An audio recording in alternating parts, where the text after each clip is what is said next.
Okay, our next is one of our student highlights of Nancy Carballo, talking about effects of alcohol on U.S. adolescent sleep patterns and systematic review. Thank you. Good afternoon.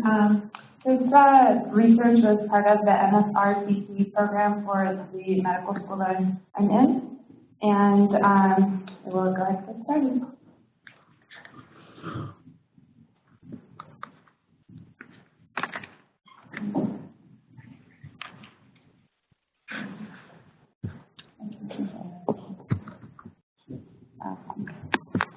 After that.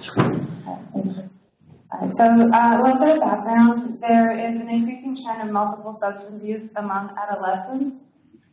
There's inadequate sleep duration and quality is known to affect trends in alcohol use. But on the other hand, the effects of alcohol use on sleep is not well known.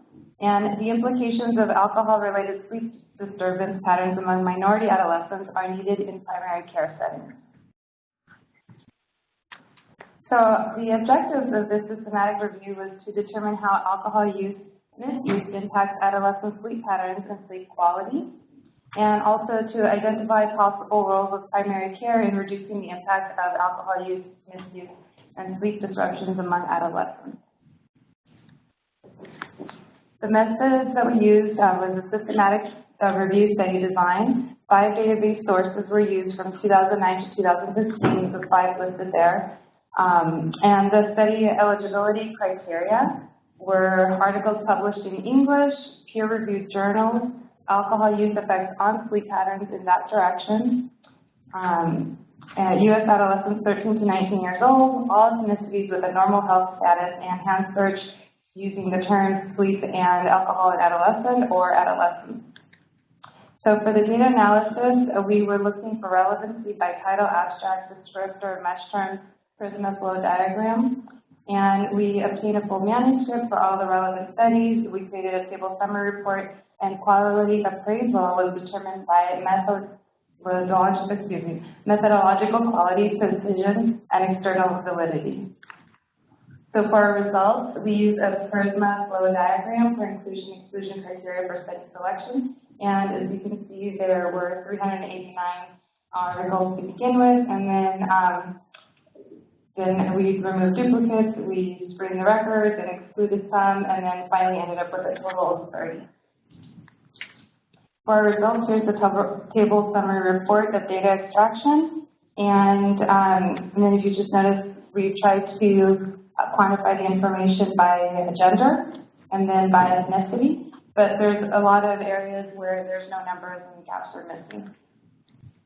For the results, we gave each study a number level of evidence, and the highest level was a 1A, which would have been a randomized controlled trial with that was a systematic review. So if it wasn't a systematic review, then it got a B level.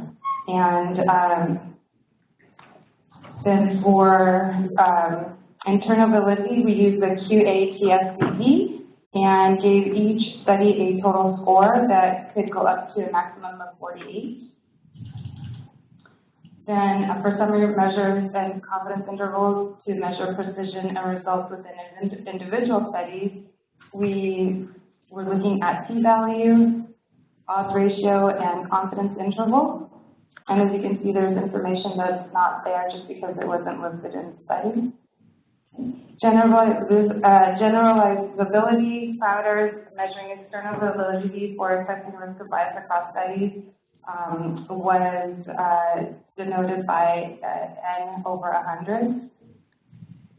And for the summary of evidence, there were 30 total studies as mentioned included. 22 of the studies stratified their data by gender or ethnicity. The risk of bias within each study, which is the internal validity, included just one randomized controlled trial with a 1B level of evidence, and 50% of the 30 studies had a 4B level of evidence, which is expert opinion. And additional risk of bias within studies' internal validity for the QA-TSVP, we ranged the scores from 29 to 46. For precision, each study's screening tool results were evaluated and they were assessed by the p-value less than 0.05, odds ratio and confidence interval. 27 of the studies were statistically significant for conclusions pertaining to the effects of alcohol on sleep in adolescents, and the 3 of the studies did not incorporate any statistical information.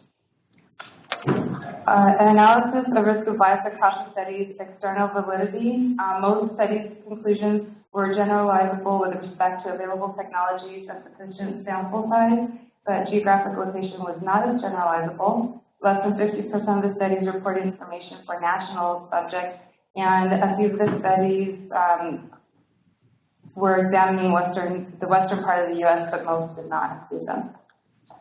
So conclusions. For our first objective, we found that a significant amount of adolescents use alcohol as a sleep aid, and alcohol use and misuse exacerbates circadian misalignment. Also, alcohol impairs the ability to shift to changing schedules and therefore compounds sleep-related health risk behaviors. Alcohol use and misuse leads to inadequate sleep and can have an effect on other risk behaviors, such as lower school performance, higher incidences at NVAs, multiple substance use, and there's also been some EEGs linking heavy drinking to longer REM time and shorter latency. For our second objective, we found that there are 3 key roles that can be addressed by the primary care physician. The first one is to understand the adolescent patient from different angles. So, for example, one study found that alcohol use, misuse, seeing someone cut, stabbed, or shot, worry, and internalized anger are all associated with low-income adolescents.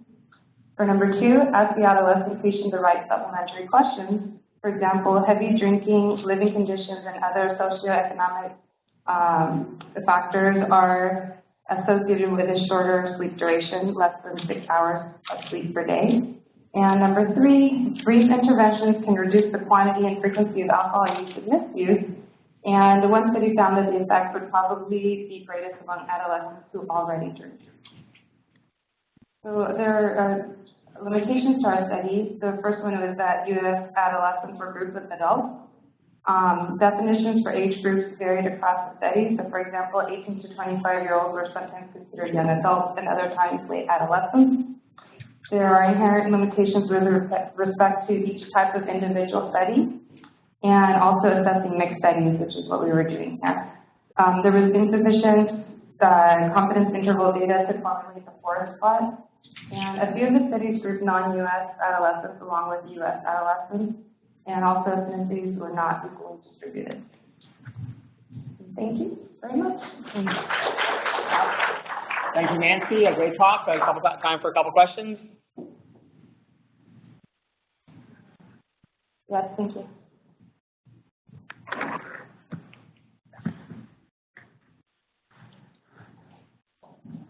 Hi, thank you. What does MSRPT stand for? And when you were considering, the increasing sleep patterns, which sleep cycle for most interesting? So for your first question, the MSRTP is the Medical Student Research Thesis Program as part of being a medical student through the Drew/UCLA program. And then secondly, as far as which cycles of the sleep, I do not know the answer to that at this point, but I think that would definitely be worth looking into for future research.